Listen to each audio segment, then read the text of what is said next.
All right, everybody, you ready to dive in? We're tackling a big one today, quantum manifestation. I know quantum physics might seem a little intimidating, but trust me, we're going to break it down in a way that makes sense. We're going to explore how some of these mind-bending scientific ideas could actually explain how our thoughts shape our reality. It's really quite fascinating when you think about it. Both quantum physics and the idea of manifestation are trying to answer that age-old question, what is reality, really? And it turns out there's more overlap than you might think. Okay, so no Hmm. physics degree required. Got it. Yeah. So where do we even begin with all of this? Well, I think a good starting point is the double slit experiment. You Hmm. might remember this from high school science class. Vaguely rings a bell. It's the one with the tiny particles like electrons being shot at a screen with two slits. You'd expect them to go through the slits and create two distinct bands on the back wall. Right. Makes sense to me. Right. What happens instead? This is where it gets really interesting. In the quantum world, when nobody's watching these particles, they act like waves, creating an interference pattern like they're going through both slits at the same time.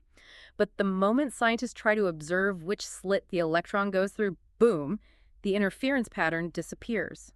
It's as if by observing it, we force the particle to choose to become a particle in one specific spot. Hold on. So you're saying just by looking at something, we change how it behaves. It's like our focus can shift reality. That's the implication. It suggests that our conscious attention could have a real impact on the world around us. So instead of picturing things like a job interview going terribly wrong, Yeah. what if we observed ourselves succeeding instead? Now you're getting it. Imagine the possibilities. Okay, that's pretty mind-blowing. Yeah. But let's move on to another head-scratcher, the Zeno effect.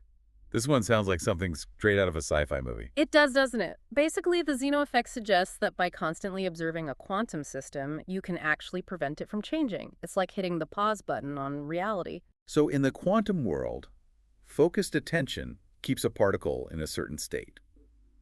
But how does this play out in our lives? If we're constantly focused on a problem, are we freezing it in place? Exactly. Are we holding on to unwanted situations with our worry, or can we use this to our advantage?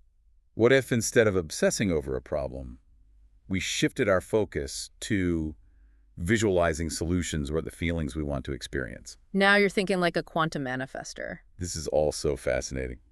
All right, time for something else that always trips me up, superposition. I have to ask you about Schrodinger's cat. You know, the one that's both alive and dead at the same time. Ah, yes, Schrodinger's cat, always a crowd pleaser. It's important to remember that it's a thought experiment to illustrate the concept of superposition. It's not about cats actually being both alive and dead simultaneously. Okay, so no need to call the animal rights activists. Definitely not. What it really illustrates is the idea that in the quantum world, particles can exist in multiple states at the same time until they're observed. So it's not that the cat is actually both alive and dead. It's that both possibilities exist until we open the box and look. So it's kind of like choosing an outfit. Before you open your closet, all those outfit possibilities I exist. like where you're going with this. But once you make a decision and put something on red, you've collapsed all those possibilities into one reality, the outfit you chose. Exactly. It's about how our observation collapses the potential of the universe into a single outcome. Which brings us back to manifestation. If our lives are like that giant cosmic closet, are we saying that multiple versions of our reality could exist, and we get to choose which one we experience through our focus?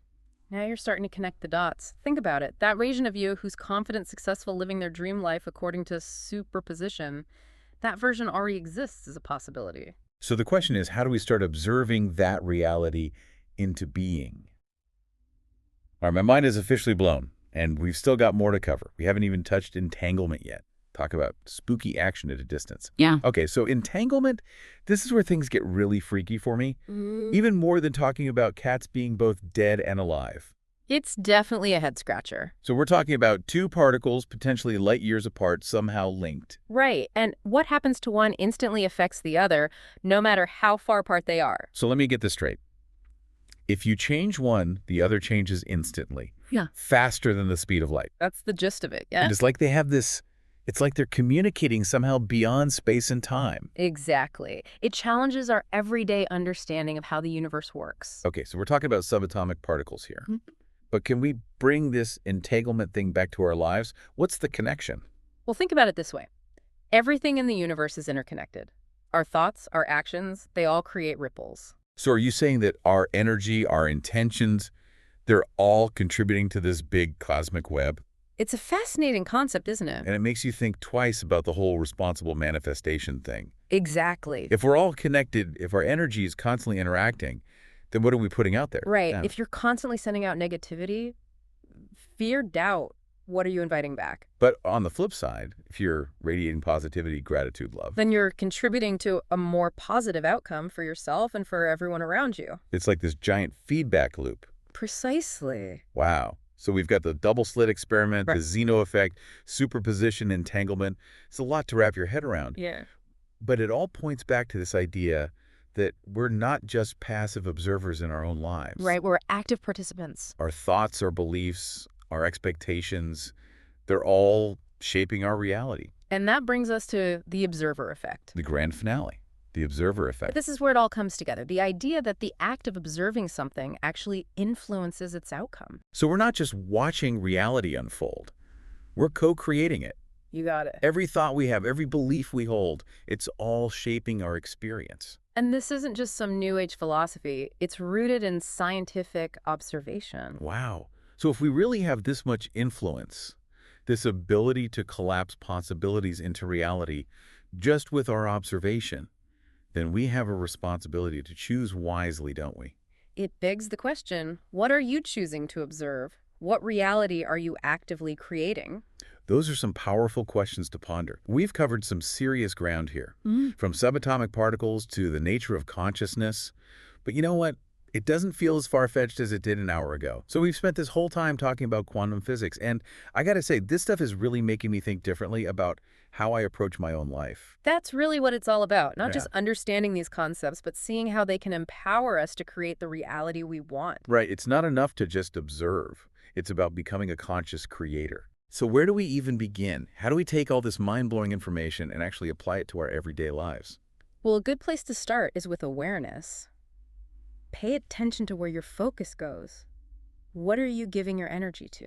It's like that saying, where attention goes, energy flows. Precisely. But sometimes it feels like our brains are wired for negativity. We dwell on problems, we get stuck in worry, we focus on what we don't want instead of what we do want. That's where the Zeno effect comes in, remember. That constant observation, whether positive or negative, can actually keep things stuck in place. Oh yeah, that's right. So if I'm constantly thinking about how much debt I have, I'm actually reinforcing that reality. It's not about denying the reality of the situation, but rather shifting your focus to the desired outcome. What would it feel like to be financially free? To have abundance, to not have to worry about money. Exactly. Focus on those feelings. Because according to superposition, that reality where I'm financially abundant already exists somewhere. Exactly. It's about aligning your energy with that possibility. Okay, I think I'm starting to get it. Yeah. But what about those times when it feels like everything is going wrong? Like no matter how much I try to focus on the positive, I just keep hitting roadblocks. That's when it's important to remember the principle of entanglement. We're all connected. Our energy impacts not just ourselves, but the world around us. So if I'm constantly putting out negative energy, it's going to come back to me. It's not about blame. It's about understanding the dynamics at play. If you're radiating negativity, fear, doubt, it's natural to encounter more of the same. But the opposite is also true, right? If I could shift my energy focus on gratitude, love, compassion, even in the face of challenges. You start to shift the entire energy field around you. Wow. So it's not just about wishful thinking. It's about recognizing the power we have to influence reality with our thoughts, our beliefs, our energy. Exactly. It's about becoming conscious creators. This has been incredible. It's amazing to think that we've just scratched the surface of what's possible. When we start to understand these quantum principles, it's like opening a door to a whole new world. And the most exciting part is that it's a journey of continuous discovery. It's empowering to know that we're not just victims of circumstance. We have the power to shape our reality, to manifest our dreams into being. Absolutely. And it all starts with that first step of awareness, paying attention to your thoughts, your beliefs, your expectations. Because every thought is a form of observation, and every observation is shaping our experience. So choose wisely. If reality is as flexible and responsive as quantum physics suggests, then what will you create? What possibilities will you choose to observe? I don't know about you, but my mind is blown wide open. Keep exploring, keep questioning, keep diving deep into the mysteries of the universe, because the answers just might change your life.